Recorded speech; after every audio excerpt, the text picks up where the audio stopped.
Soy el padre Francisco José Delgado y estamos hablando en estos vídeos sobre Lutero, sobre su doctrina, los puntos fundamentales, su vida, y llegamos al final de la presentación muy breve, muy simple que quería hacer, y vamos a hablar algo desde el punto de vista del hoy, considerando pues lo que ha supuesto y lo que supone hoy lo que se llama la Reforma Protestante, ¿no?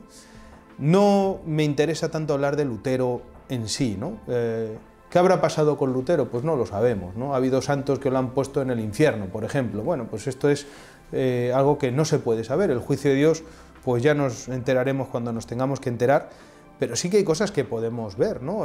Por sus frutos los conoceréis. ¿Qué frutos ha dado la Reforma Protestante? Y entonces, desde el hoy, ¿cómo entender, siendo católicos, el protestantismo luterano, ¿no? En primer lugar, hay que reconocer que la Iglesia en este último siglo pues, ha hablado mucho del ecumenismo. El ecumenismo es un movimiento que busca la unidad de los cristianos. Hay un decreto en el Concilio Vaticano II que se llama Unitatis Redintegratio, que habla de este tema, ¿no? Y plantea el ecumenismo, pues yo creo, de una manera bastante sensata, ¿no? El ecumenismo busca la unidad es un bien. La Reforma Protestante fue una ruptura y esto es un mal. No se puede achacar todo el mal a Lutero. Es decir, Lutero lo que hizo estuvo mal, yo creo que es evidente, pero el mal de la ruptura, pues efectivamente tiene muchas responsabilidades. En realidad, pues fueron muchos pecados pues los que llevan a que surgieron estos. Posiblemente también de la parte católica, pues sin ninguna duda, esto no se niega. Pero por querer, digamos, reconocer esto, lo que no se puede caer es en la falsedad de decir pues que resulta que, y esto es lo que se suele decir, que la Iglesia era la que todo lo hacía mal y Lutero vino y lo hizo todo bien. Pues ya hemos visto algunos puntos que no son muy claros al respecto. Este decreto del Concilio Vaticano II dice que en el diálogo ecuménico, en este acercarse a los demás cristianos, sí, para buscar lo que tenemos en común. Efectivamente, los luteranos y nosotros pues creemos en Cristo, creemos que Cristo es Dios, tenemos en común la palabra de Dios, bueno, no toda, porque ya sabemos que los luteranos luego han quitado algunos libros a la Biblia, todas estas cuestiones, ¿no? Nos reconocemos como cristianos ambos, aunque a veces algunas sectas luteranas esto no les cuesta bastante, ¿no? Por ejemplo, aquellos que no reconocen el bautismo católico, es una cosa un poco sorprendente, ¿no? ¿Cómo podemos ser hermanos si ellos, algunos, digo, no necesariamente los propiamente luteranos, no nos consideran ni siquiera bautizados, ¿no? Puede pasar con pienso en algunas sectas pentecostales en América, que esto ya tiene otro recorrido histórico. Pero lo que sí que advierte Unitatis Redintegratio, digo, en este diálogo, es que nada es tan ajeno al ecumenismo como el falso irenismo. ¿Qué sería el falso irenismo? Es buscar la paz, el que nos llevemos bien a costa de la verdad. Es decir, el relativismo, lo que hemos dicho en el capítulo anterior, pues que en el fondo lo que acaba provocando muchas veces es más violencia y más división. Entonces, hay que afirmar la verdad. Cuando uno dialoga, y esto es siempre bueno hacerlo, pues con cualquiera, incluso con un protestante, lo que no puede ser es que para que nos pongamos de acuerdo tengamos que ocultar la verdad católica. Y en esto, ojo, porque ha habido algunas iniciativas muy peligrosas hablando dentro de la Iglesia Católica actualmente. Ya por el año 2010, si no me equivoco, se propuso, y no voy a decir, digamos, quién lo propuso ni en qué circunstancias, la idea de hacer un catecismo que fuera un catecismo cristiano a secas, donde se tocara solamente lo que tenemos en común. Esto es peligrosísimo porque tocar lo que tenemos en común equivale necesariamente a callarse lo que no está en común. Y claro, lo que no está en común con la falsedad de la enseñanza luterana es la verdad católica. Y esto supondría que en la presentación de la fe debamos callarnos la verdad católica. Esto no se puede hacer así. Y cuando hablamos de Lutero, hay cosas que hay que decir con toda claridad. La reforma luterana, que ya hemos puesto en duda que fuera verdaderamente una reforma, fue un mal. Y como fue un mal, y podemos decir personalmente en cuanto al grado de culpabilidad que pudiera tener Lutero o las personas que estuvieron alrededor suyo, un pecado, pues es algo que no es celebrable. en estos años en general se está hablando mucho porque, bueno, pues se cumplen centenarios bien sea aquella mitológica o legendaria acto de clavar las 95 tesis en la puerta de la iglesia de Wittenberg, que al parecer nunca tuvo lugar, o estas cosas de conmemorar, celebrar juntos, por ejemplo, la Reforma Protestante. El cardenal Koch ha sido el responsable del dicasterio de la Unidad de los Cristianos, ¿no? El Pontificio Consejo de Unidad de los Cristianos, dijo ya en su momento, hace ya tiempo, que no podemos celebrar un pecado. Los acontecimientos que dividen a la Iglesia no pueden ser llamados un día de fiesta. Entonces, una cosa que es bastante clara.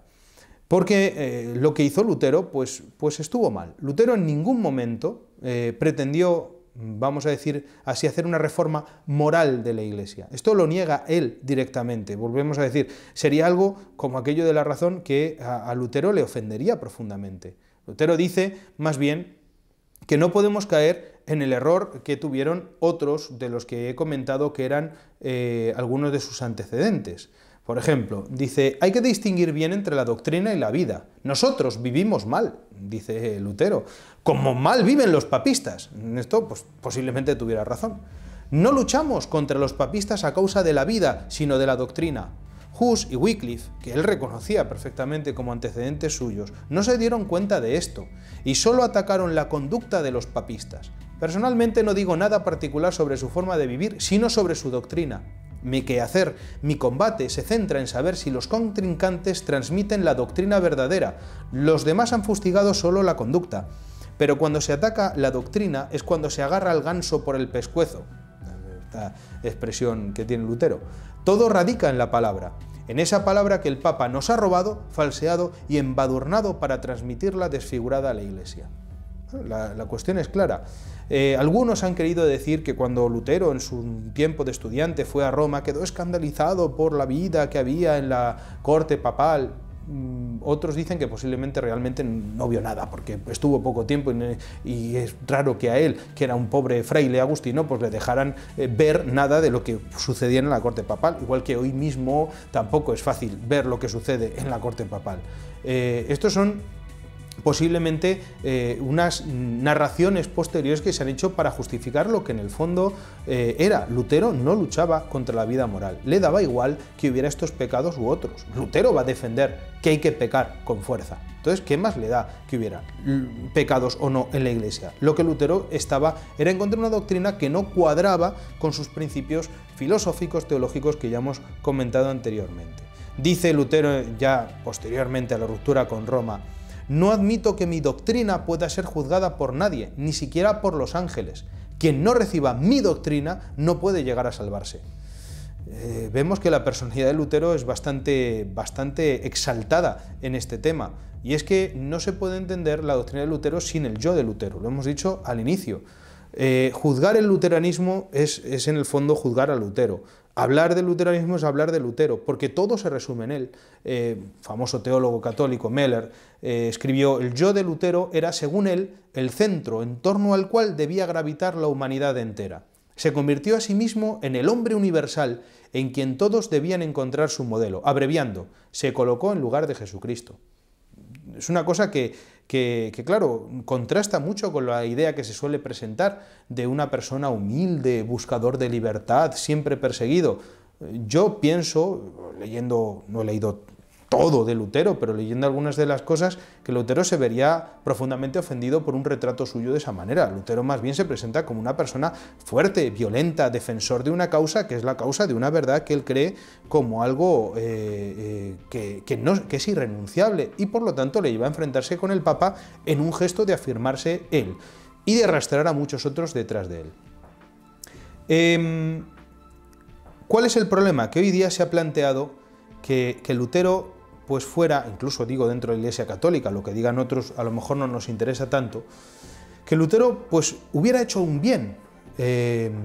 Por ejemplo, este Pontificio Consejo para la Unidad de los Cristianos recientemente publicó un documento que decía lo siguiente: separando lo que es polémico de las cosas buenas de la Reforma, Los católicos ahora son capaces de prestar sus oídos a los desafíos de Lutero para la Iglesia de hoy, reconociéndole como un testigo del Evangelio.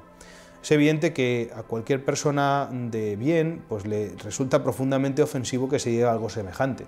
Lutero fue testigo de su propia doctrina, no testigo del Evangelio. Para él, su doctrina, fruto de su experiencia espiritual, era algo que estaba, vamos a decir así, por encima del Evangelio, y que el Evangelio podría ser reinterpretado, modificado para adaptarse a lo que él pensaba. Él lo hizo con otras partes de la Biblia sin ningún problema.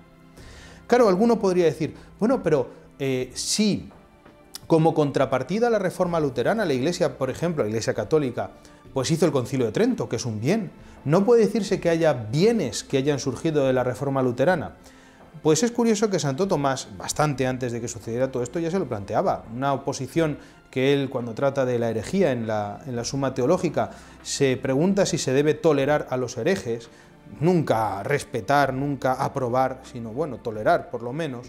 Responde lo siguiente: la utilidad de las herejías es ajena a la intención de los herejes, es decir, la firmeza de los fieles, como afirma el apóstol, que citaba el texto de San Pablo, tiene que haber también entre vosotros discusiones para que se ponga de manifiesto quiénes entre vosotros son de probada virtud. Esta firmeza del apóstol queda comprobada y ella parece sacudir la pereza y penetrar con mayor solicitud en las divinas escrituras, como escribe San Agustín. La intención, en cambio, de los herejes es corromper la fe, que es el mayor perjuicio. Por esa razón, hay que prestar mayor atención a lo que directamente pretenden para excluirlos que a lo que está fuera de su intención para tolerarlos. Esto es lo que dice Santo Tomás, que me parece muy sensato. Podríamos hablar, no es el momento, ¿no?, de cuál fue la verdadera reforma católica. Ciertamente la Iglesia siempre está necesitada de reforma. Este adagio latino que se dice Ecclesia semper reformanda es algo pues, que es verdad en todos los tiempos. Ya en esa época, en la época de Lutero, se estaban haciendo reformas. La reforma había comenzado, la buena, la que daría lugar a muchísimos santos, sobre todo en el mismo siglo de Lutero y posteriormente, y había comenzado en España, curiosamente. En España había muchos que se habían dado cuenta de que hacía falta hacer algo. Por ejemplo, los reyes católicos comenzaron una reforma del episcopado, que es muchas veces donde hay que empezar la reforma, que rápidamente se extendió y dio lugar a que en el siglo XVI hubiera muchos que siguieran a Jesucristo en la perfección. ¿Cuál es, pienso yo, para terminar, la verdadera actitud ante la reforma luterana entonces y hoy? Bueno, pues me venían a la cabeza las palabras de Santa Teresa al inicio de un librito suyo fundamental que es Camino de Perfección. Santa Teresa explica por qué hizo un convento muy ajustado en las rentas, en la pobreza, en la dureza de la vida religiosa. Y escribe lo siguiente: en este tiempo vinieron a mi noticia los daños de Francia y el estrago que habían hecho estos luteranos y cuánto iba en crecimiento esta desventurada secta. Dime gran fatiga, y como si yo pudiera algo fuera algo, lloraba con el Señor y le suplicaba remediase tanto mal. Parecíame que 1000 vidas pusiera yo para remedio de un alma de las muchas que allí se perdían, y como me vi mujer y ruin e imposibilitada de aprovechar en lo que yo quisiera en el servicio del Señor, y toda mi ansia era, y aún es, que pues tiene tantos enemigos y tan pocos amigos, que esos fueren buenos, determiné a hacer eso poquito que era en mí, que es seguir los consejos evangélicos con toda la perfección que yo pudiese, y procurar que estas poquitas que están aquí hiciesen lo mismo, confiada en la gran bondad de Dios, que nunca falta en ayudar a quien por él se determina a dejarlo todo. Bueno, pues yo creo que esta es la actitud católica. Es decir, si mucho es el pecado y la maldad que ha surgido de esta deformación de la Iglesia producida por Lutero, pues nuestra manera de afrontarla no debe ser ocultar la verdad católica, sino entregarnos más en la vida de santidad, como hicieron todos estos santos del siglo XVI que lucharon contra el luteranismo, pues por la vía de la predicación y sobre todo por la vía de la práctica de la virtud. Con esto terminamos esta serie y esperamos pues que sirva para que muchos conozcan esta verdad de la fe católica, se acerquen a ella y pues desde los ojos de la fe católica puedan ver en la verdad este acontecimiento, este suceso, ¿no?, que fue un suceso de pecado, para que se den cuenta de que no se debe esconder nunca la verdad para buscar el bien que sería la unidad de todos los cristianos en la única Iglesia de Cristo.